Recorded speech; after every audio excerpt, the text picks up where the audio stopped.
Ballot box India, आओ बनाए मजबूत स्थानीय नेतृत्व।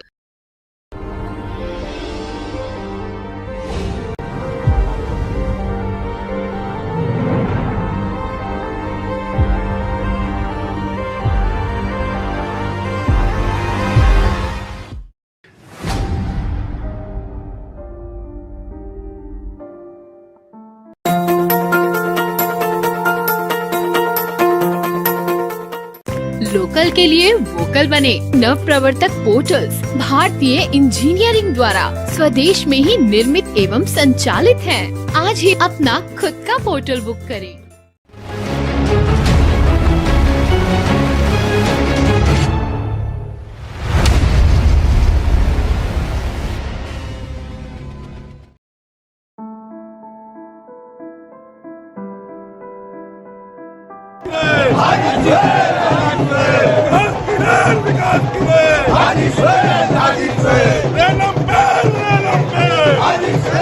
ये लोकतंत्र है, कोई राजशाही नहीं चल रही है। इसमें जो है कभी कभी जो है एक आम जनमानस जो है होता है, उसको एकदम से जो है जनता उठाकर जो है उसको मुख्यमंत्री बना देती है। और कभी कभी ऐसा होता है कि इसी शहर में भी लोगों ने देखा कि बड़े बड़े लोगों के किले भी धराशायी हुए और लोग भी धराशायी हुए। की आवाज, उमरखान की आवाज, रानी की आवाज, राष्ट्रीय नेता कैसा हो, राष्ट्रीय नेता कैसा हो,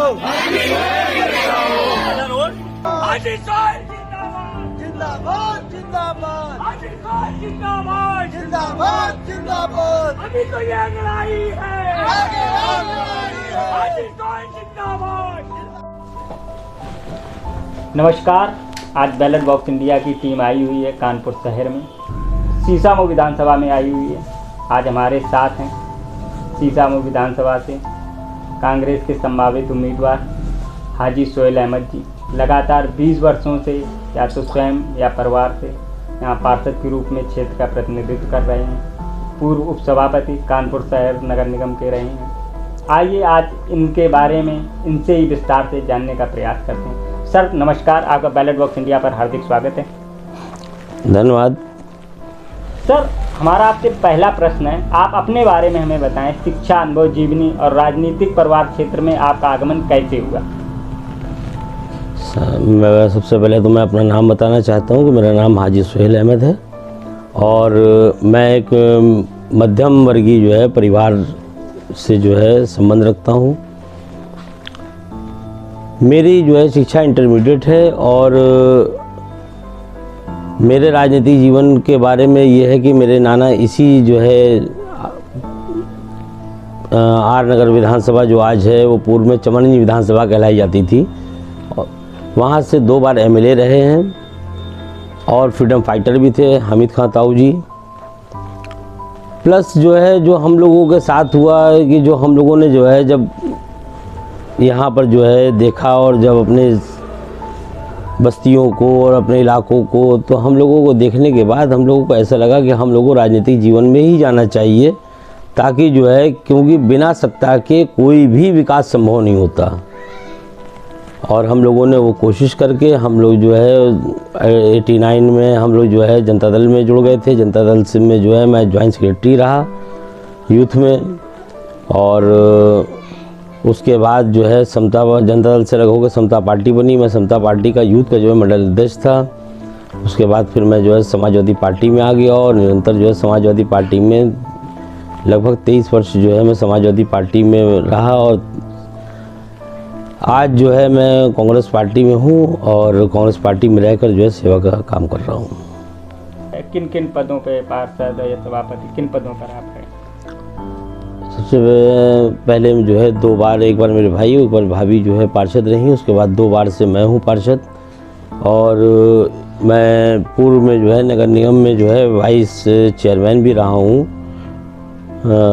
और इसके अलावा जो है मैं नेता पार्षद दल था समाजवादी पार्टी में 2 बार से।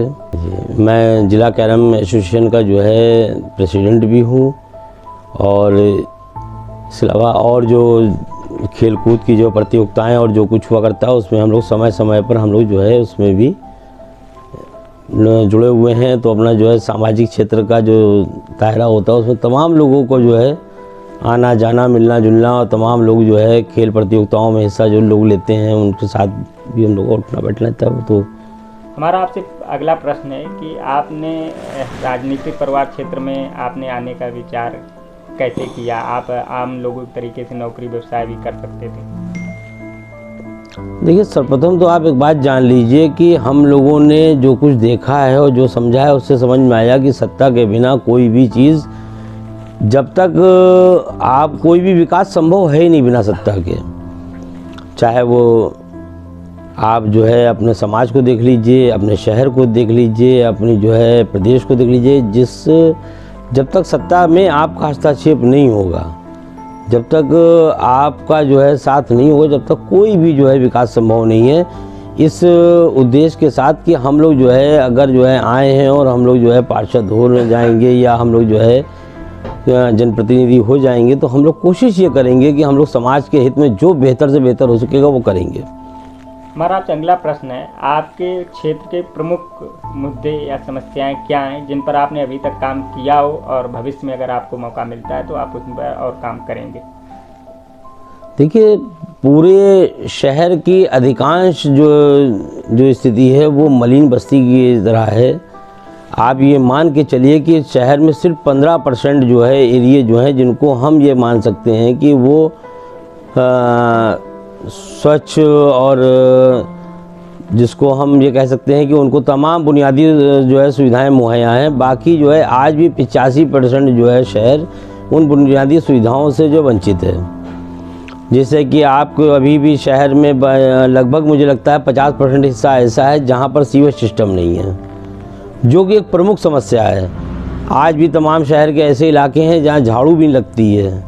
आज भी शहर में ऐसा इलाका है कि हम जो है तमाम जिनको हम जो स्वच्छ पेयजल नहीं पिला पा रहे हैं। तो ये प्रमुख समस्याएं तो देखिए मौजूदा समय में बनी हुई हैं। प्राइमरी स्कूल्स नहीं, शिक्षा का अभाव है, स्वास्थ्य की जो चिकित्सा की जो सुविधाएं होनी चाहिए वो नहीं है हमारे एरियो में। और शहर में अधिकांश बस्तियों की यही हालत है जो है हमारे इलाकों की हालत है। आपने इस पर अभी तक क्या कार्य किया है अपने कार्यकाल में? देखिए, अभी हमने अपने ही वार्ड में 2 हॉस्पिटल्स बनाए हैं जो प्राइमरी हेल्थ सेंटर की शक्ल में काम कर रहे हैं और काफ़ी बड़े एरियो को जो है वो वहाँ से प्रभावित करते हैं। और हमने जो है जिसमें टीकाकरण है और तमाम जो है लोगों को दवाइयाँ हैं, निःशुल्क जो है दवाइयाँ, यानी कि आप ये बता दूं कि मेरे यहाँ जो है फ्री में ही दवाई मिलती है, 1 रुपये का पर्चा भी नहीं लिया जाता है। तो ये इस तरह के जो काम है। इसके अलावा शिक्षा के क्षेत्र में हम लोगों ने लाइब्रेरी बनाई है। इसके अलावा हम लोगों ने जो है अभी 2 प्राइमरी स्कूल्स हमारे यहाँ बनने हैं जिनका टेंडर्स वगैरह सब हो चुके हैं, लेकिन अभी उद्घाटन उसका नहीं हो पाया क्योंकि आचार संहिता लग गई, तो इसलिए उद्घाटन नहीं हुआ। लेकिन जल्द ही उनका भी उद्घाटन होगा, वो भी बनने जा रहे हैं।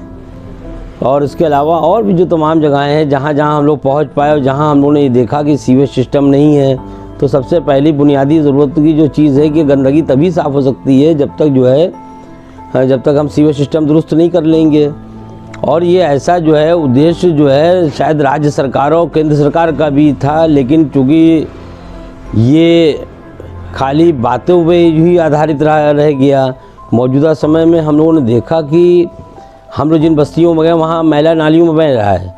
मैला नालियों में बहाना जो है अपराध घोषित हो चुका है, मैला सरबट होना अपराध घोषित हो चुका है, लेकिन निरंतर ये काम जारी है। लोग मैला की ढुलाई भी हो रही है और मैला जो है नालियों में भी बह रहा है। नालियों में मैला प्रभावित करना संज्ञेय अपराध में आता है, लेकिन हो रहा है क्योंकि हम उनको वो सुविधाएँ नहीं दे पाए हैं। और जो हमारे जनप्रतिनिधि रहे उन जनप्रतिनिधियों ने शायद उनको बेहतर ढंग से उन चीज़ों को नहीं उठाया। अगर आपको मौका मिलता है तो आप किन विषयों पर विशेष काम करेंगे भविष्य में? अगर हम लोग को मौका मिलता है तो देखिए, तो भविष्य में जो प्राइमरी जो है ज़रूरतों की चीज़ें हैं, जैसे कि हमारे यहाँ जो है जो प्राथमिक शिक्षा है वही जो है शून्य होती जा रही है। जहाँ हमारे यहाँ जो नगर निगम या और दीगर जो कॉलेजेस थे, या जैसे हमारे यहाँ एक बहुत बड़ा जो है एक न्यू मान के चलिए एक ट्रस्ट है, हाफिज़ हलीम साहब के नाम पर एक ट्रस्ट है। यहीं एक बहुत बड़ा स्कूल था जो है हलीम कॉलेज, उसकी भी बदतर हालत हो गई है। लड़कियों का स्कूल जुबली था, उसकी बदतर हालत हो गई है। नगर निगम का जो है एक बड़ा जो है बनाया हुआ जो है इंटर कॉलेज है नगर निगम पूर्वा, इसकी बदतर हालत हो गई है। जबकि अब ये चूँकि अब हम लोग नगर निगम में थे, हम लोगों ने प्रयास भी किया कि नगर निगम द्वारा इनको संचालित किया जाए और अच्छे ढंग से करा जाए, लेकिन अब ये सब शिक्षा विभाग के अंतर्गत चले गए हैं। शिक्षा विभाग के अंतर्गत जाने से अब उनके लिए हमें एक अलग से स्टेप पे जो है काम करना पड़ेगा और हमारे सम्मानित जनप्रतिनिधियों ने उसके लिए कोई भी प्रयास जो है विधानसभा स्तर पे नहीं किया, जिसके कारण जो है स्थिति और बदतर होती गई। गरीब आदमी अपने बच्चों को पढ़ा नहीं पा रहा है, गरीब आदमी जो है अपने लोगों यानी कि अपने बच्चों को और स्वयं अपनी भी दवाइयाँ और इलाज नहीं करा पा रहा है, क्योंकि महंगाई का मार जो है। हम लोग कोशिश करेंगे कि हम लोग जनप्रतिनिधि अगर हो जाते हैं, अल्लाह ने हम लोगों को ये दिया कि हम लोग जो है अगर बनते हैं तो हम लोग सबसे पहले जो है जो 2 चीज़ों पे ध्यान देना है वो शिक्षा और स्वास्थ्य है।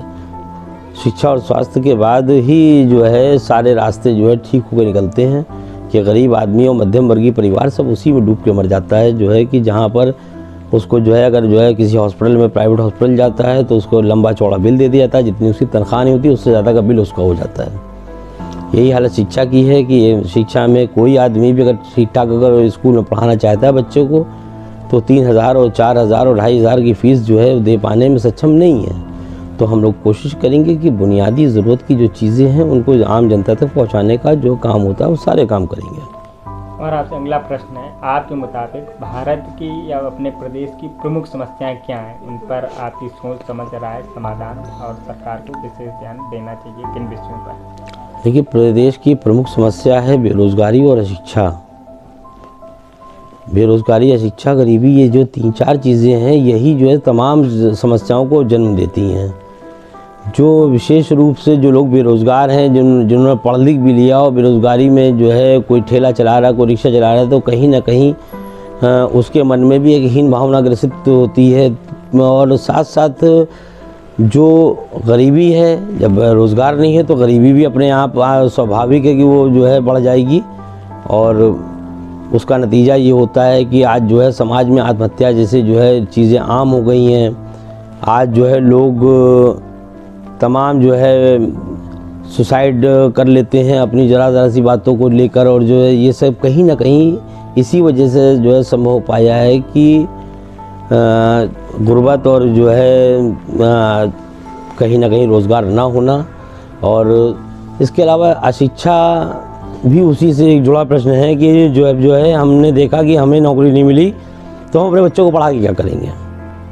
हमने बच्चों को पढ़ा क्या करेंगे, हमने बचपन से ही उसको किसी काम पे बैठा दिया, किसी मैकेनिकल या किसी टेक्निकल काम में बैठा दिया, जिसका नतीजा ये होता कि एक बड़ी पीढ़ी के साथ जो है नाइंसाफ़ी भी हम करते हैं और उस पीढ़ी के साथ को हमने वाकई में उठाकर एक जो है एक ऐसे गर्त में फेंक दिया जिसका कोई समाधान नहीं है। एक अंधेरा कुआं है जिसमें जो है कि गरीबी के कारण हमने उठा के बच्चों को फेंक दिया और वो बच्चे चाय के होटलों पे आज बाल श्रम के नाम पे खाली मुँह ज़बानी बातें हो रही हैं। आप बस्तियों में या होटलों पे जाइए तो देखिए कि बच्चा काम कर रहा है, आप कारखानों में जाइए तो देखिए छोटे छोटे बच्चे काम कर रहे हैं, आप घरों के खर्चे वो चला रहे हैं और उसकी वजह से तमाम जो है सामान रिहाइशों की ज़रूरतें हैं शहर में जो नहीं हो पा रही हैं। मलिन बस्तियों का दायरा बढ़ता जा रहा है, अच्छी खासी बस्तियां स्लम में तब्दील होती जा रही हैं। उस पर हमारी राज्य सरकार और केंद्र सरकार एक जो है एक योजना लेके आती है, कहती है कि स्मार्ट सिटी बनाएंगे। स्मार्ट सिटी बनाने का मतलब ये है कि आप स्मार्ट सिटी उनको बनाना चाह रहे हो जो वाकई वो 15% इलाके जो गंगा किनारे के थे, जो पहले से ही विकसित थे। अब उसका नतीजा ये होगा जब आपने वहाँ और काम करा दिया तो जो बाकी वह शहर है वो जो है कहीं ना कहीं पे श्रम की जो है बस्तियाँ, श्रमिक बस्तियों के रूप में अभिव्यक्ति उसकी बढ़ती गई। और वो इस तरह से हो गया कि बिल्कुल जैसे कि आप यूँ मान के चल सकते हैं कि एक तरफ जो है बेपनाह रोशनी और सूरज निकला हुआ है और दूसरी तरफ जो है अंधकार का एक साया पड़ा हुआ है, जिसमें कि आपको यूँ मान ली अमावस्या की जैसा अंधकार जो है। तो एक तरफ जो है आपको बुनियादी ज़रूरतों की जिनको ज़रूरत है उनको आप बुनियादी ज़रूरतें उपलब्ध नहीं करा पा रहे हो, जिनके पास सब कुछ है आप उनको जो है उठाकर जो है सब कुछ बांटना चाहते हो। तो ये भी कहीं ना कहीं जो है ये भावना भी ग्रसित करती जाती है, गरीबी को और बढ़ाती है, और कहीं ना कहीं मन में ठीक भावना नहीं आती, ना राज्य के प्रति ना केंद्र के प्रति। और जबकि होना ये चाहिए कि पहले हमें गरीबों की तरफ जो है, जो श्रमिक बस्तियां हैं, राज्य सरकार को चाहिए कि जैसे कि हमने देखा कि अभी हमने बॉम्बे में हम लोग गए, तो बॉम्बे में वहाँ पर एक मलिन बस्ती के लिए को डेवलपमेंट के लिए जो है SRA है, स्लम रेजिडेंस अथॉरिटी। वो स्लम रेजिडेंस अथॉरिटी क्या करती है कि जो है उन मलिन बस्तियों में जो है जो रहने वाले हैं उनसे बात करके वहाँ बिल्डिंग्स बना देती है, और उस बिल्डिंग्स में लोगों को जो है रख दे ताकि उनको बुनियादी ज़रूरतें पूरी तौर पे मिलें। आज ऐसा कोई योजना यूपी में और या जो है वहाँ नहीं है। लोगों को जो है प्रधानमंत्री आवास के नाम पर बेवकूफ़ बनाया जा रहा है। कभी जो है उनको कहा जाता है कि पढ़े बेटी बढ़े बेटी, आप उसमें देख लीजिए वो भी शून्य पे खड़ी हुई है योजना आती है, कागज़ों पे आई और कागज़ों पे ख़त्म हो गई। कब जो है वो आगे बढ़ेगी और कब जो है उसका सही से संचालन हो पाएगा, इस तरह का कुछ नहीं हो पा रहा है। और कहीं ना कहीं इसके लिए दोषी हम सब हैं। हम उस चीज़ को जो है कि हम उन सरकारों को तरफ जो है हम अपने बुनियादी मुद्दों को छोड़कर उन सरकारों को चुन लेते हैं जिन सरकारों को जो है हमारे मुद्दों की चिंता नहीं है। आज ज़रूरत है हमें स्वास्थ्य की, शिक्षा की। इसी से जुड़ा हमारा अगला और अंतिम प्रश्न है कि आप आम जनमानस से क्या अपेक्षा रखते हैं? आम जनमानस से तो हम लोग की अपेक्षा ये है कि सही जनप्रतिनिधि चुने जो आपकी समस्याओं को सदन के अंदर ले जाकर कम से कम उठाने का काम करें। हम लोग तो ये देख रहे हैं कि हमारे जो है जो जनप्रतिनिधि हैं वो सदन के अंदर जाने के बाद जो संवैधानिक अधिकार उनको प्राप्त है, उन संवैधानिक अधिकारों का भी जो है वो प्रयोग नहीं करते हैं कि आप जाके अपनी बात तो कह सकते हो।